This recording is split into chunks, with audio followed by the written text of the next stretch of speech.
El pozo y el péndulo de Edgar Allan Poe.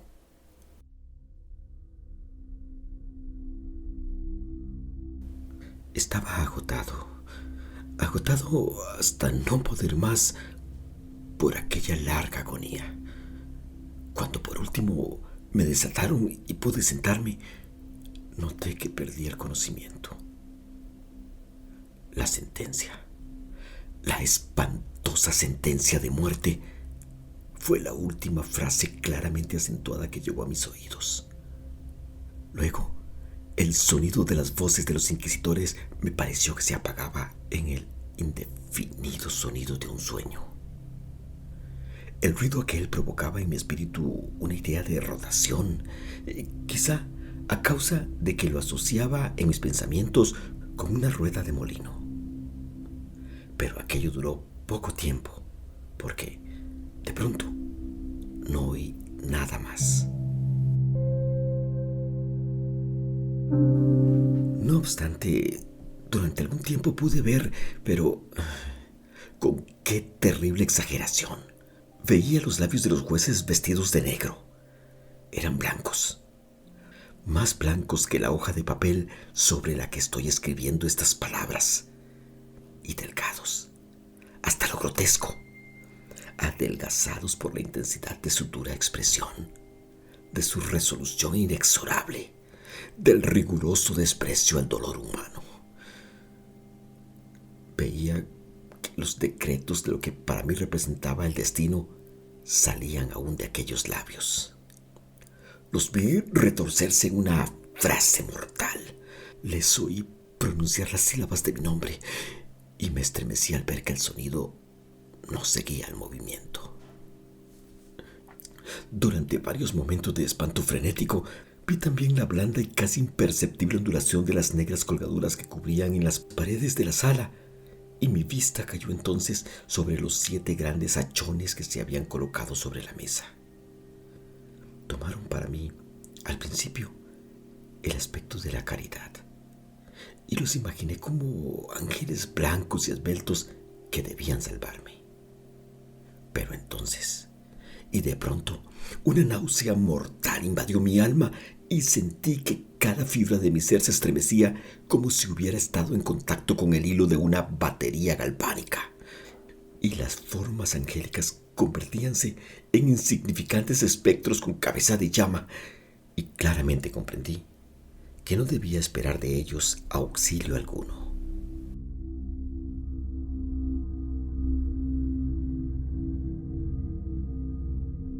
Entonces, como una magnífica nota musical, se insinuó en mi imaginación la idea del inefable reposo que nos espera en la tumba.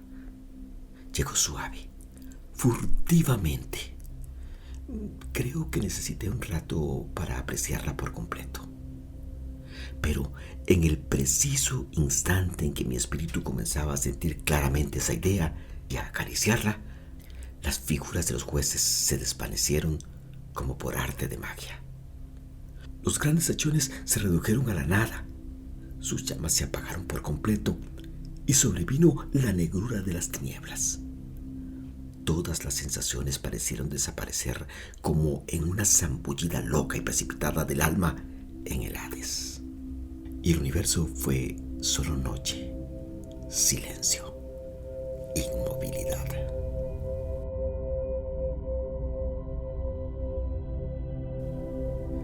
Estaba desvanecido, pero no obstante, no puedo decir que hubiese perdido la conciencia del todo. La que me quedaba, no intentaré definirla, ni describirla siquiera. Pero, en fin, todo no estaba perdido. En medio del más profundo sueño, no. En medio del delirio, no. En medio del desvanecimiento, no. En medio de la muerte, no. Si fuera de otro modo, no habría salvación para el hombre. Cuando nos despertamos del más profundo sueño, rompemos la telaraña de algún sueño. Y no obstante, un segundo más tarde es tan delicado ese tejido que no recordamos haber soñado. Dos grados hay al volver del desmayo a la vida: el sentimiento de la existencia moral o espiritual y el de la existencia física. Parece probable que sí, al llegar al segundo grado, hubiéramos de evocar las impresiones del primero. Volveríamos a encontrar todos los recuerdos elocuentes del abismo transmundano. ¿Y cuál es ese abismo? ¿Cómo al menos podemos distinguir sus sombras de las de la tumba? Pero si las impresiones de lo que he llamado primer grado no acuden de nuevo al llamamiento de la voluntad, no obstante, después de un largo intervalo, no aparecen sin ser solicitadas, mientras, maravillados, nos preguntamos de dónde proceden. Quien no se haya desmayado nunca no descubrirá extraños palacios y casas singularmente familiares entre las ardientes llamas. No será el que contemple, flotando en el aire, las visiones melancólicas que el vulgo no puede vislumbrar. No será el que medite sobre el perfume de alguna flor desconocida, ni el que se perderá en el misterio de alguna melodía que nunca hubiese llamado su atención hasta entonces.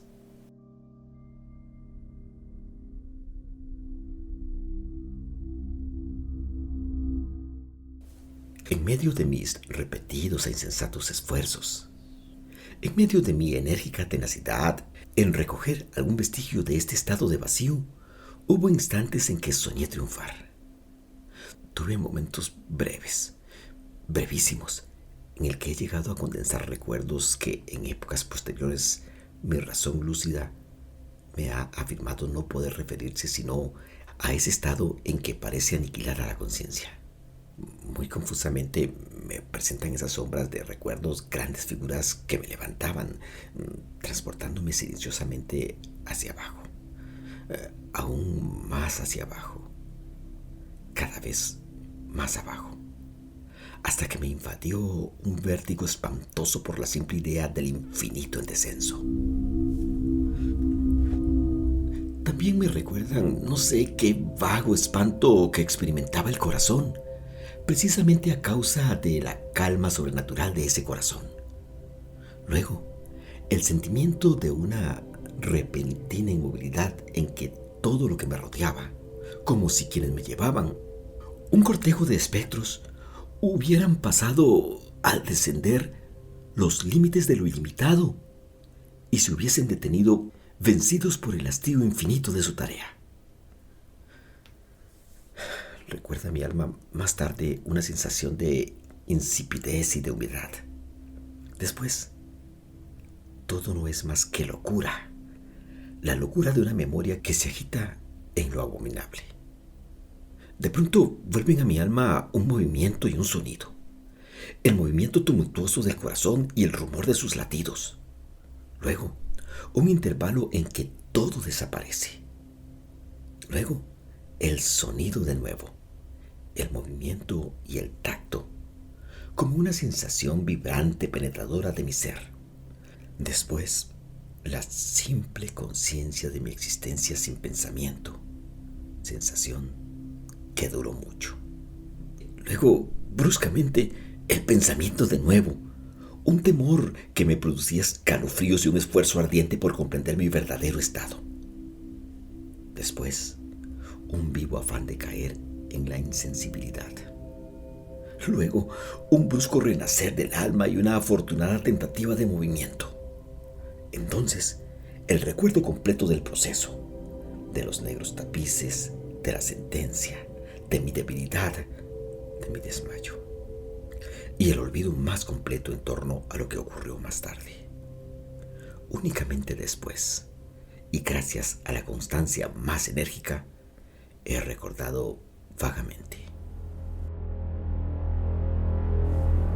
No había abierto los ojos hasta ese momento, pero sentía que estaba tendido de espaldas y sin ataduras. Extendí la mano y pesadamente cayó sobre algo húmedo y duro. Durante algunos minutos la dejé descansar así, haciendo esfuerzos por adivinar dónde podía encontrarme y lo que había sido de mí. Sentía una gran impaciencia por hacer uso de mis ojos, pero no me atreví. Tenía miedo. Tenía miedo de la primera mirada sobre las cosas que me rodeaban. No es que me aterrorizara contemplar cosas horribles, sino que me aterraba la idea de no ver nada.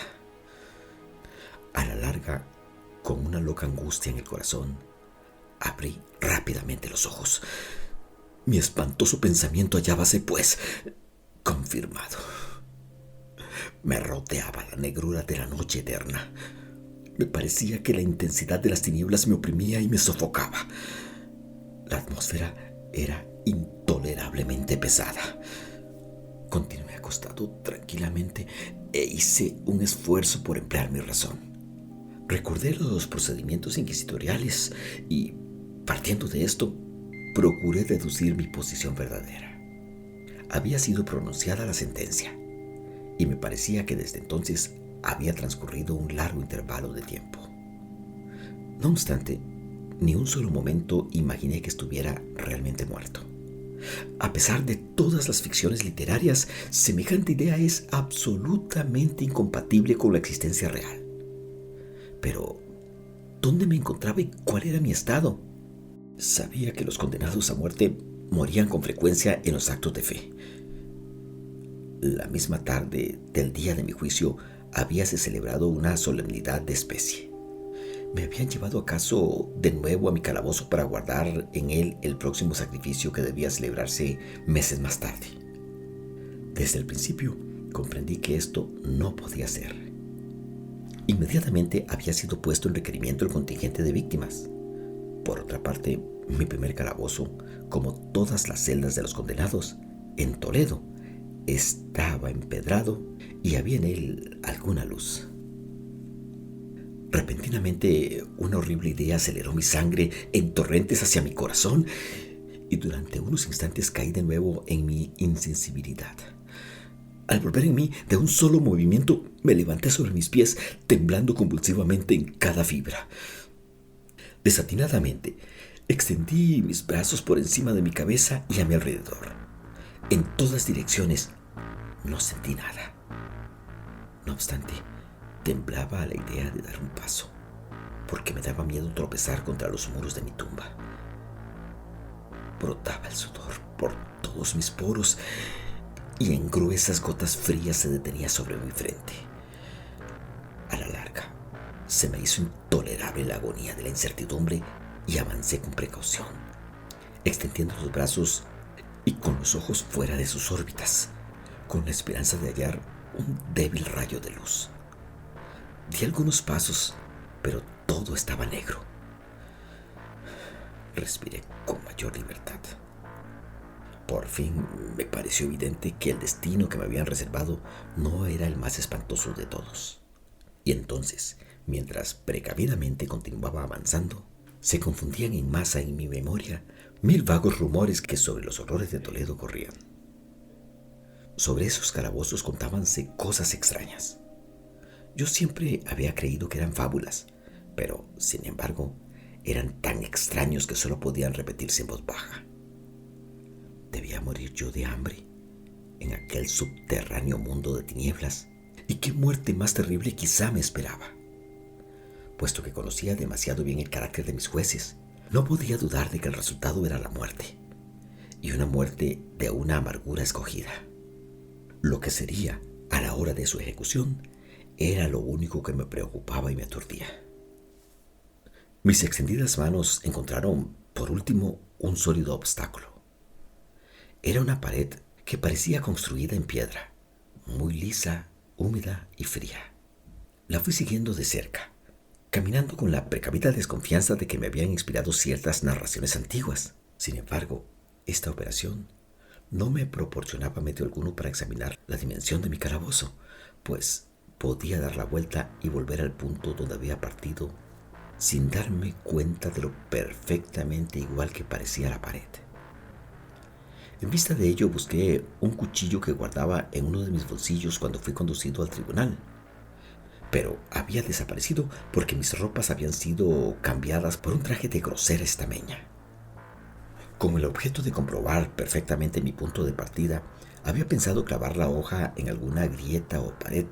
Sin embargo, la dificultad era bien fácil de ser solucionada y, no obstante, al principio, debido al desorden de mi pensamiento, me pareció insuperable. Rasgué una tira de la orla de mi vestido y la coloqué en el suelo en toda su longitud, formando un ángulo recto en el muro. Recorriendo a tientas mi camino en torno a mi calabozo, al terminar el circuito tendría que encontrar el trozo de tela. Por lo menos esto era lo que yo creía, pero no había tenido en cuenta ni las dimensiones de mi celda ni mi debilidad. El terreno era húmedo y resbaladizo. Tambaleándome, anduve durante algún rato. Después, tropecé y caí. Mi gran cansancio me decidió a continuar tumbado, y no tardó el sueño en apoderarse de mí en aquella posición.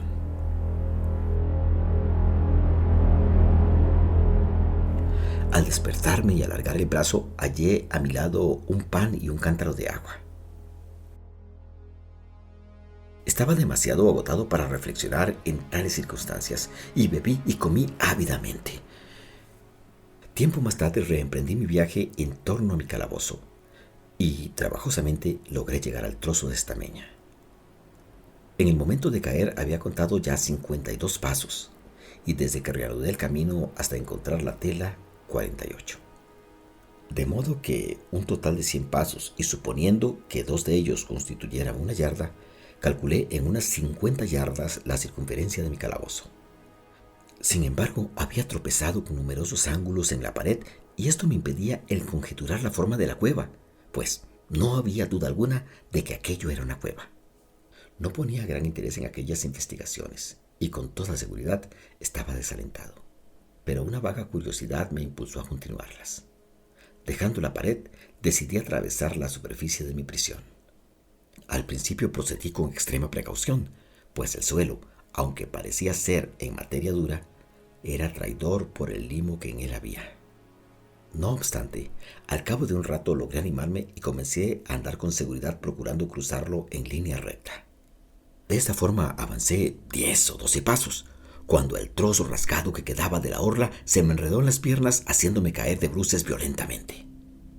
En la confusión de mi caída no noté al principio una circunstancia no muy sorprendente y que, no obstante, segundos después, hallándome todavía en el suelo, llamó mi atención. Mi barbilla apoyándose sobre el suelo del calabozo, pero mis labios y la parte superior de la cabeza, aunque parecían colocados a menos altura que la barbilla, no descansaban en ninguna parte. Me pareció al mismo tiempo que mi frente se empapaba de un vapor viscoso y que un extraño olor a setas podridas llegaba hasta mi nariz. Alargué mi brazo y me estremecí, descubriendo que había caído al borde mismo de un pozo circular cuya extensión no podía medir en aquel momento. Tocando las paredes precisamente debajo del brocal, logré arrancar un trozo de piedra y la dejé caer al abismo. Durante algunos segundos presté atención a sus rebotes. Chocaba en su caída contra las paredes del pozo. Lúgubremente se hundió por último en el agua, despertando ecos estridentes. En el mismo instante dejóse oír un ruido en mi cabeza, como de una puerta abierta y cerrada al mismo tiempo, mientras un débil rayo de luz atravesaba repentinamente la oscuridad y se apagaba enseguida. Con toda claridad vi la suerte que me esperaba y me felicité por el oportuno accidente que me había salvado. Un paso más y el mundo no me hubiera vuelto a ver. Aquella muerte, evitada a tiempo, tenía ese mismo carácter que había yo considerado como fabuloso y absurdo en las historias que sobre la Inquisición había oído contar. Las víctimas de su tiranía no tenían otra alternativa que la muerte, con sus crueles agonías físicas o con sus abominables torturas morales. Esta última fue la que me había sido reservada. Mis nervios estaban abatidos por un largo sufrimiento, hasta el punto de que me hacía temblar el sonido de mi propia voz y me consideraba por todos motivos una víctima excelente para la clase de tortura que me aguardaba. Temblando, retrocedí a tientas hasta la pared, decidido a dejarme morir antes que afrontar el horror de los pozos que en las tinieblas de la celda multiplicaban mi imaginación.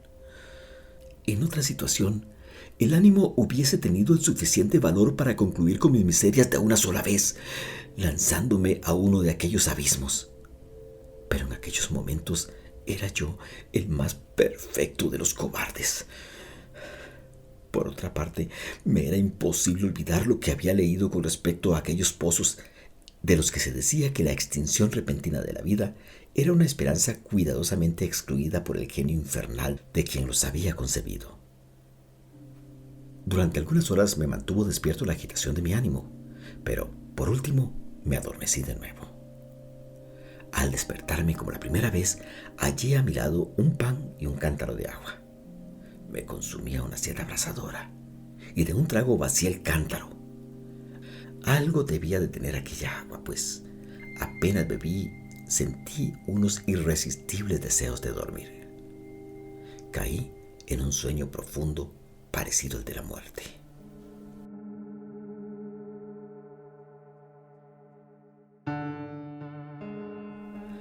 No he podido saber nunca cuánto tiempo duró, pero al abrir los ojos pude distinguir los objetos que me rodeaban.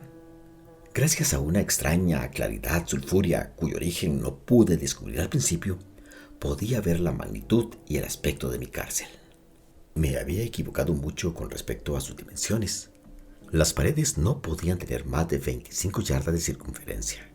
Durante unos minutos ese descubrimiento me turbó grandemente. Turbación en verdad pueril, ya que, dadas las horribles circunstancias que me rodeaban, ¿qué cosa menos importante podía encontrar que las dimensiones de mi calabozo? Pero mi alma ponía un interés extraño en las cosas nimias, y tenazmente me dediqué a darme cuenta del error que había cometido al tomar las medidas de aquel recinto. Por último se me apareció como un relámpago de luz de la verdad. En mi primera exploración había contado 52 pasos hasta el momento de caer. En ese instante debía encontrarme a 1 o 2 pasos del trozo de tela. Realmente había efectuado casi el circuito de la cueva. Entonces me dormí y al despertarme necesariamente debí de volver sobre mis pasos, creando así un círculo casi doble del real. La confusión de mi cerebro me impidió darme cuenta de que había empezado la vuelta con la pared a mi izquierda y que la terminaba teniéndola a la derecha. También me había equivocado por lo que respecta a la forma del recinto.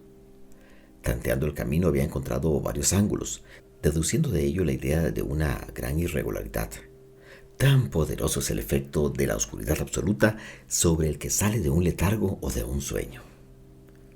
Los ángulos eran sencillamente producto de leves depresiones o huecos que se encontraban en intervalos desiguales. La forma general del recinto era cuadrada. Lo que creía mampostería parecía ser ahora hierro u otro metal dispuesto en enormes planchas cuyas suturas y junturas producían las depresiones. Toda la superficie de aquella construcción metálica estaba embadurnada groseramente con toda clase de emblemas horrorosos y repulsivos, nacidos de la superstición sepulcral de los frailes. Figuras de demonios con amenazadores gestos, con formas de esqueleto y otras imágenes de horror más realista, llenaban en toda su extensión las paredes. Me di cuenta de que los contornos de aquellas monstruosidades estaban suficientemente claros, pero que los colores parecían manchados y estropeados por efecto de la humedad del ambiente. Vi entonces que el suelo era de piedra. En su centro había un pozo singular, de cuya boca había yo escapado, pero no vi que hubiese alguno más en el calabozo. Todo esto lo vi confusamente y no sin esfuerzo, pues mi situación física había cambiado mucho durante mi sueño. Ahora, de espaldas, estaba acostado cuán largo era sobre una especie de armadura de madera muy baja. Estaba atado con una larga tira que parecía de cuero. Enrollábase en distintas vueltas en torno a mis miembros y a mi cuerpo, dejando únicamente libres mi cabeza y mi brazo izquierdo. Sin embargo, tenía que hacer un violento esfuerzo para alcanzar el alimento que contenía un plato de barro que habían dejado a mi lado sobre el suelo. Con verdadero terror, me di cuenta de que el cántaro había desaparecido. Y digo con terror porque me devoraba una sed intolerable. Creí entonces que el plan de los verdugos consistía en exasperar mi sed, puesto que el alimento que contenía el plato era una carne cruelmente salada. Levanté los ojos y examiné el techo de mi prisión. Hallábase a una altura de 30 o 40 pies y pareciese mucho, por su construcción, a las paredes laterales. En una de sus caras llamó mi atención una figura de las más singulares. Era una representación pintada del tiempo, tal como se acostumbra a representarle, pero en lugar de la guadaña tenía un objeto que a primera vista creí que se trataba de un enorme péndulo, como el de los relojes antiguos. No obstante, algo había en el aspecto de aquella máquina que me hizo mirarla con más detención. Mientras la observaba directamente mirando hacia arriba, pues hallábase colocada exactamente sobre mi cabeza, me pareció que se movía. Un momento después se confirmaba mi idea. Su balanceo era corto y por tanto muy lento.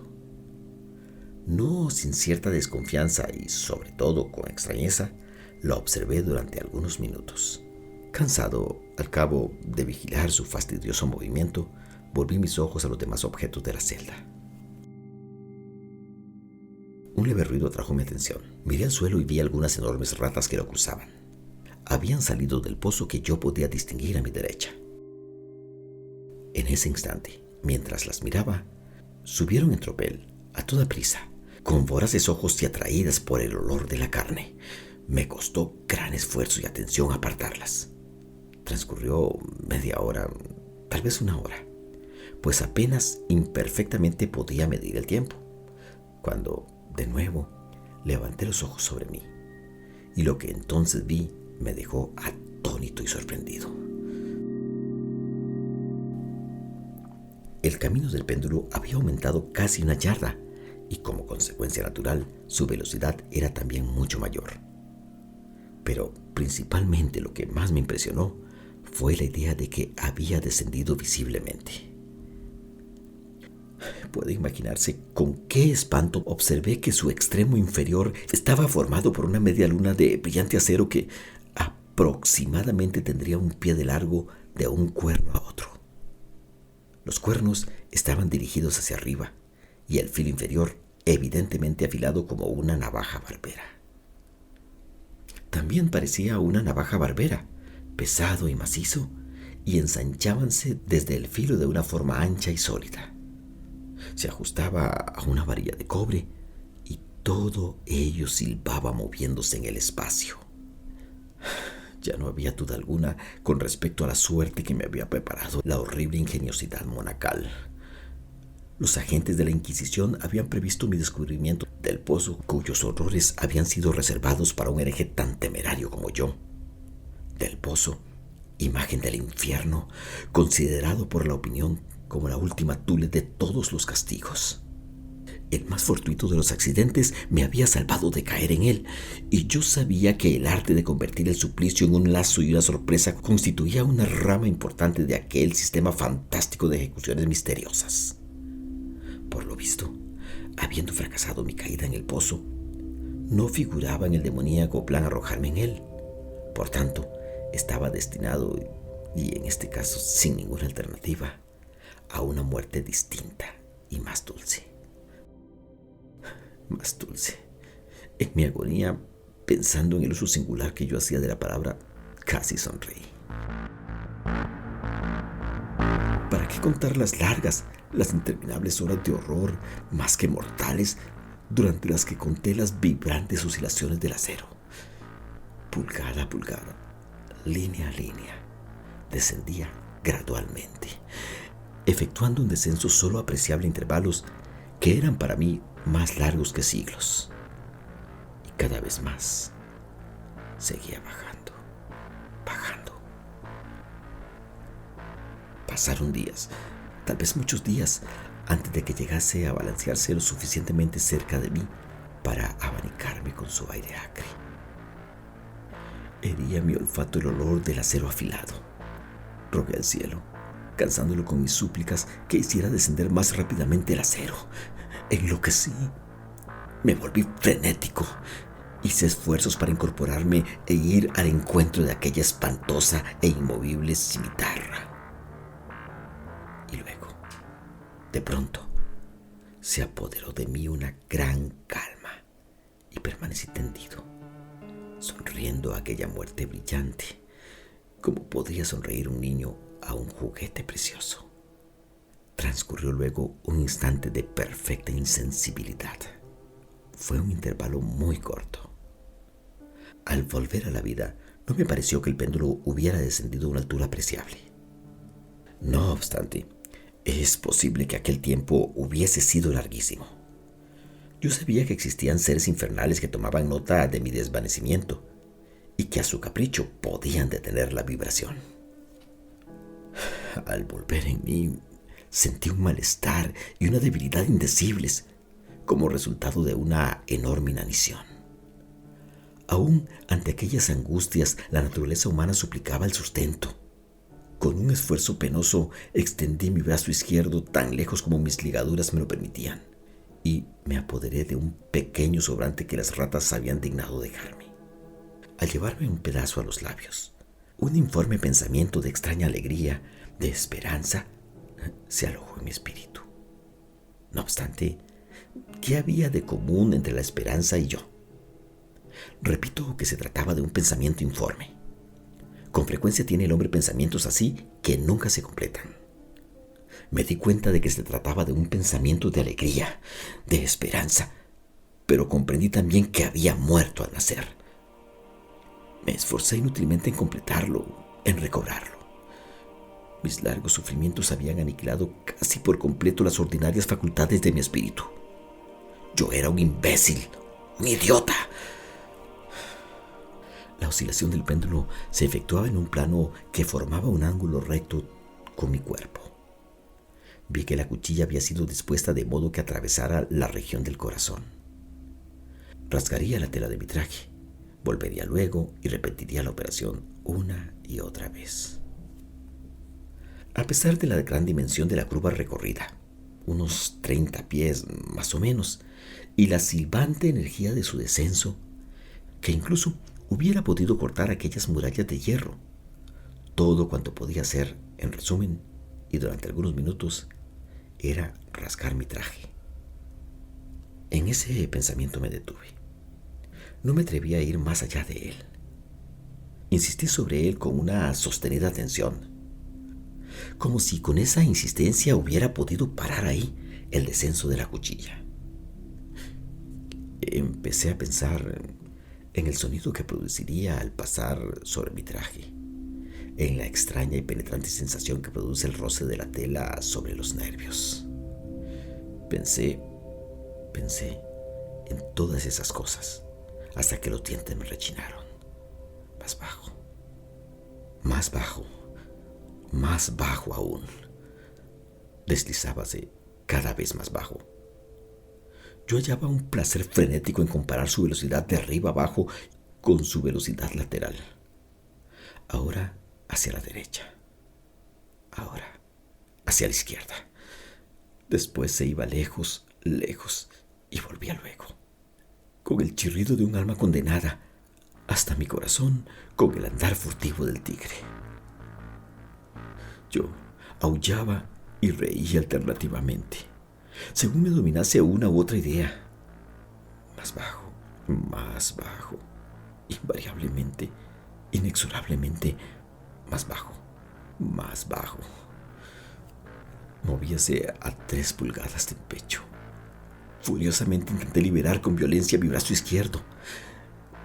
Estaba libre solamente desde el codo hasta la mano. Únicamente podía mover la mano desde el plato que habían colocado a mi lado hasta mi boca. Solo eso, y con gran esfuerzo. Si hubiera podido romper las ligaduras por encima del codo, hubiese cogido el péndulo e intentado detenerlo, lo que hubiera sido como intentar detener una avalancha.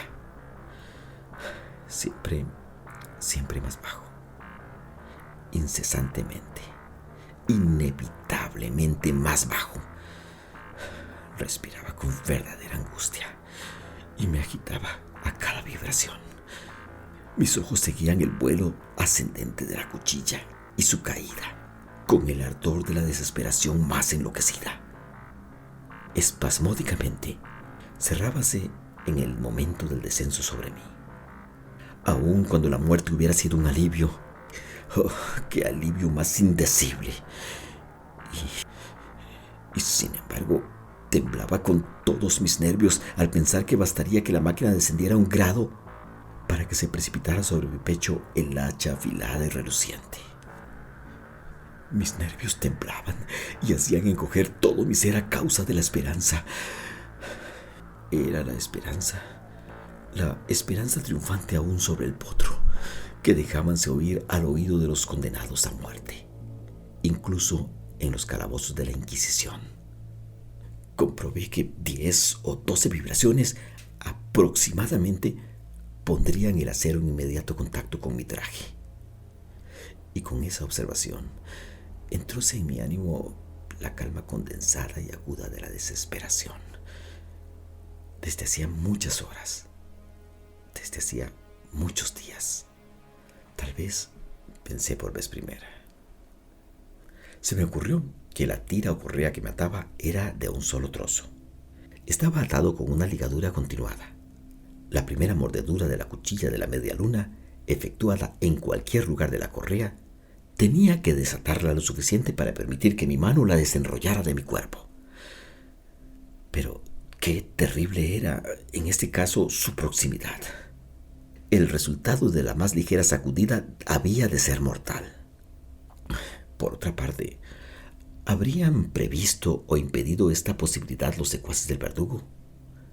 ¿Era probable que en el recorrido del péndulo atravesasen mi pecho las ligaduras? Temblando al imaginar frustrada mi débil esperanza, la última.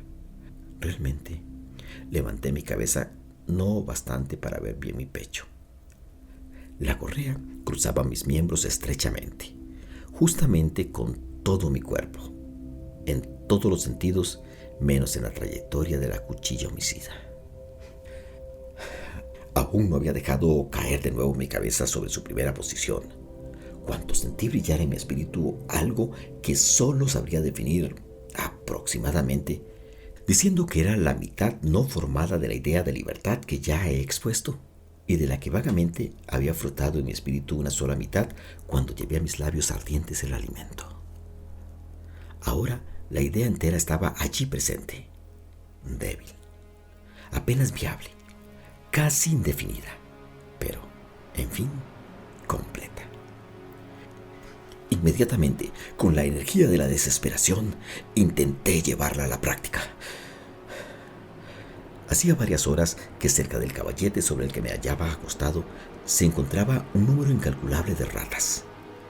Eran tumultuosas, atrevidas, voraces. Fijaban en mí sus ojos rojos, como si no esperasen más que mi inmovilidad para hacer presa. ¿A qué clase de alimento, pensé, se habrán acostumbrado en este pozo? Menos una pequeña parte, a pesar de todos mis esfuerzos para impedirlo, habían devorado el contenido del plato. Mi mano se acostumbró a un movimiento de vaivén hacia el plato, pero a la larga, la uniformidad maquinal de ese movimiento había restado eficacia. Aquella plaga, en su voracidad, dejaba señales de sus agudos dientes en mis dedos. Con los restos de carne aceitosa y picante que aún quedaba, froté vigorosamente mis ataduras hasta donde me fue posible hacerlo. Y hecho esto, retiré mi mano del suelo y me quedé inmóvil, sin respirar. Al principio, lo repentino del cambio y el cese del movimiento hicieron que los voraces animales se asustaran. Se apartaron alarmados y algunos volvieron al pozo. Pero esta actitud no duró más que un instante. No había yo contado en vano su glotonería. Viéndome sin movimiento, una o dos de las más atrevidas se encaramaron por el caballete y olisquearon la correa. Todo esto me pareció el preludio de una invasión general. Un nuevo tropel surgió del pozo.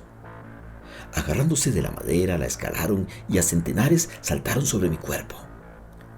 Nada las asustaba, ni el movimiento regular del péndulo. Lo esquivaban y trabajaban activamente sobre la engrasada tira. Se apretaban moviéndose y se amontonaban incesantemente sobre mí. Sentía que se retorcían sobre mi garganta, que sus fríos hocicos buscaban mis labios. Me encontraba medio sofocado por aquel peso que se multiplicaba constantemente. Un asco espantoso que ningún hombre había sentido en el mundo hendía mi pecho y helaba mi corazón como un pesado vómito. Un minuto más y me daba cuenta de que la operación habría terminado. Sobre mí sentía perfectamente la dimensión de las ataduras. Me daba cuenta de que en más de un sitio habían de estar cortadas. Con una resolución sobrehumana, continué inmóvil. No me había equivocado en mis cálculos. Mis sufrimientos no habían sido vanos. Sentí luego que estaba libre.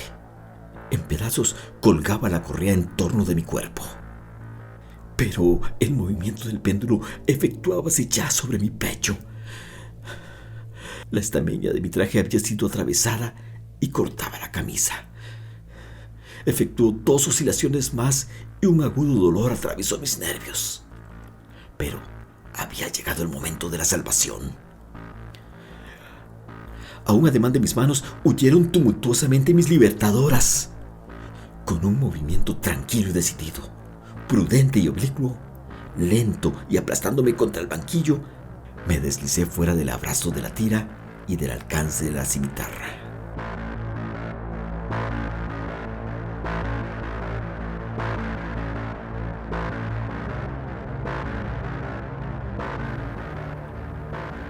Cuando menos, por el momento, estaba libre, libre, libre, y a las garras de la Inquisición.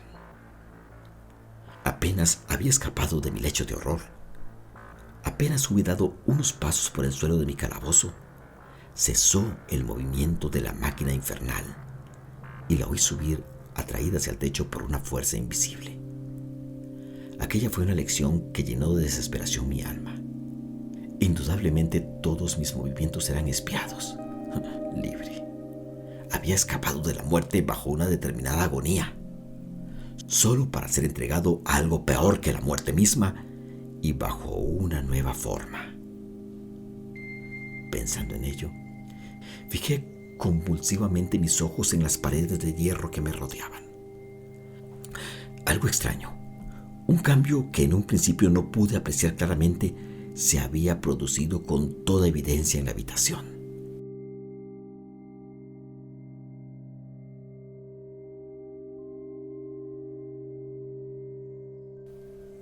Durante algunos minutos en los que estuve distraído, lleno de ensueños y de escalofríos, me perdí en conjeturas vanas e incoherentes. Por primera vez me di cuenta del origen de la luz sulfurosa que iluminaba la celda.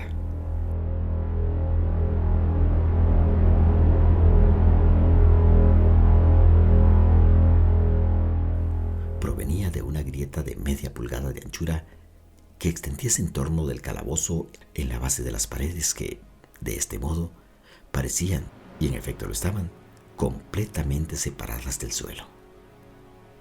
Intenté mirar por aquella abertura, aunque, como puede imaginarse, inútilmente. Al levantarme desanimado, se descubrió a mi inteligencia de pronto el misterio de la alteración que la celda había sufrido. Había tenido ocasión de comprobar que aún cuando los contornos de las figuras pintadas en las paredes fuesen suficientemente claros, los colores parecían alterados y borrosos. Ahora acababan de tomar, y tomaban a cada momento, un sorprendente e intensísimo brillo que daba a aquellas imágenes fantásticas y diabólicas un aspecto que hubiera hecho temblar a nervios más firmes que los míos. Pupilas demoníacas, de una viveza siniestra y feroz, se clavaban sobre mí desde 1000 sitios distintos, donde yo anteriormente no había sospechado que se encontraba ninguna. Y brillaban cual fulgor fúnebre de un fuego que, aunque vanamente quería considerar completamente imaginario. Imaginario. Me bastaba respirar para traer hasta mi nariz el vapor del hierro enrojecido. Extendíase por el calabozo un olor sofocante. A cada momento reflejábase un ardor más profundo en los ojos clavados de mi agonía. Un rojo más oscuro se extendía sobre aquellas horribles pinturas sangrientas. Estaba jadeante. Respiraba con grandes esfuerzos. No había duda con respecto del deseo de mis verdugos, los más despiadados, los más demoníacos de todos los hombres.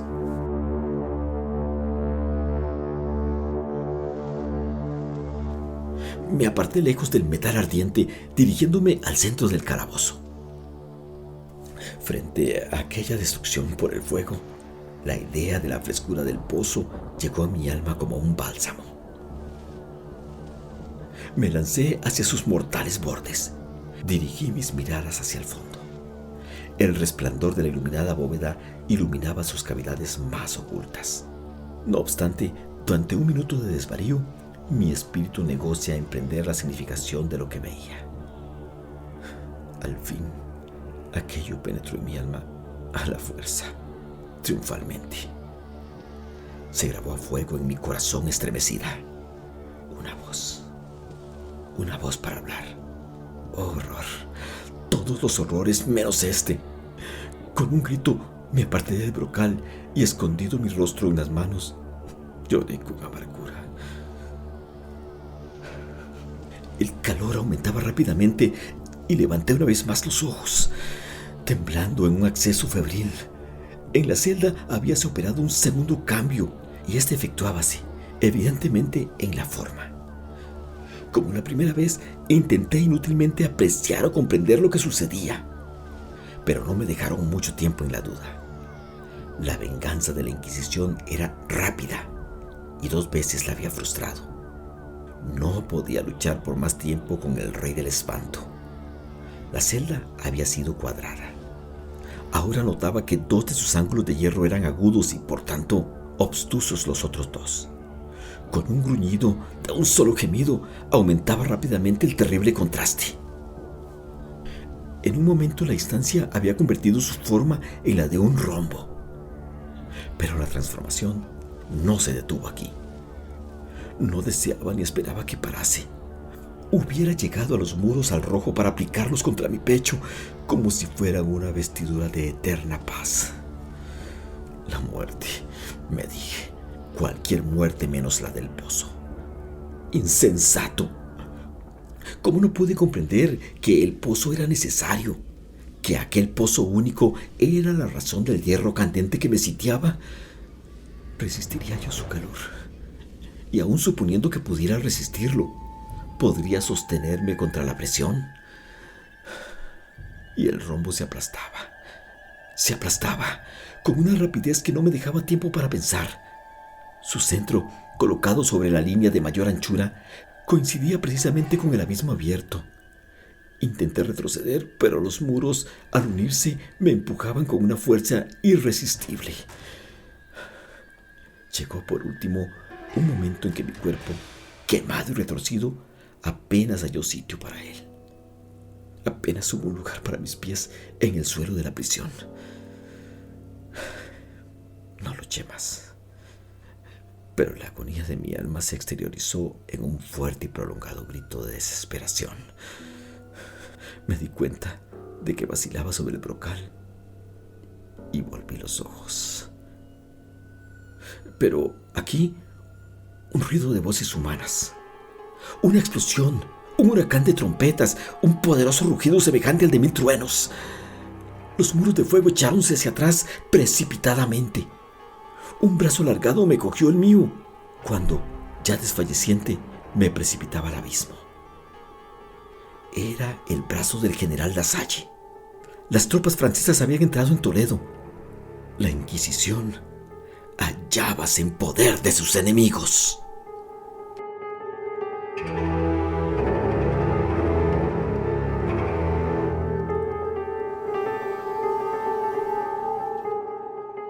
El pozo y el péndulo, de Edgar Allan Poe. Narración: Jorge Campos Mora.